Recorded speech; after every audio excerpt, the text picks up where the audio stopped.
Introduction. The term lucid dreaming is relatively new, but there is evidence the phenomena is as old as humanity.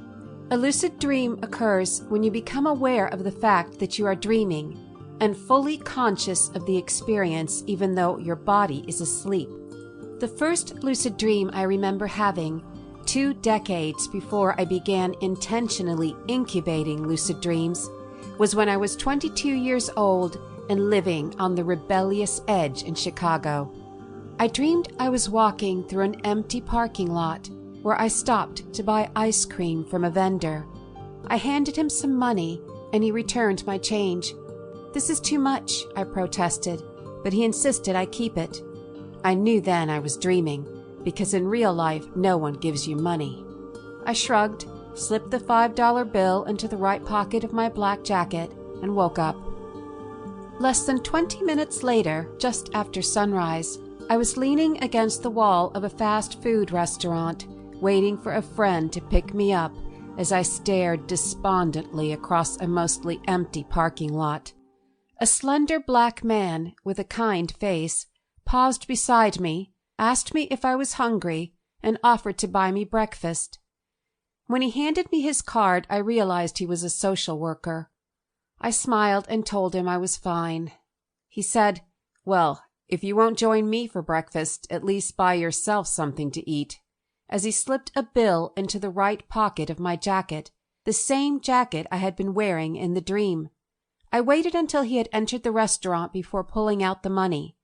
It was a $5 bill. I will never forget that morning. I felt I had been given a clear message. Dreams can and do come true. Believe it. I have been lucid dreaming on a consistent basis, at least 5 times a month, for more than 4 years. I know, there is a spiritual dimension to lucid dreaming that transcends the mere sport of it. I embrace both fully lucid dreams and what I call semi-lucid dreams in my practice. Semi-lucid dreams are often much more profoundly affecting to me than many of my lucid dreams. In semi-lucid dreams, I am in full possession of my faculties. I just don't have that, aha, I'm dreaming moment.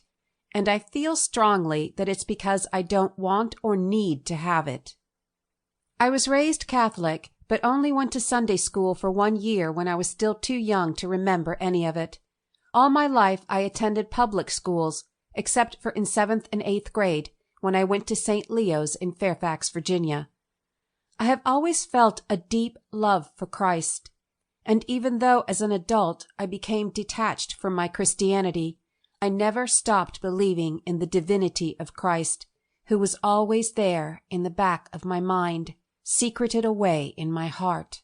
It was not until after I dreamed the dreams in this book, in one of which I was gently but firmly told, "Don't be silly, read your leaders," that I began avidly reading the works of certain Christian mystics.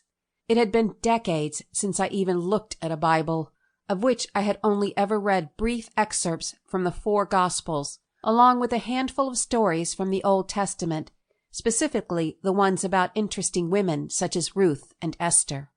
The lucid and semi-lucid dreams set down here cannot simply be dismissed as conscious or subconscious reflections of religious and mystical experiences I was already intimately familiar with.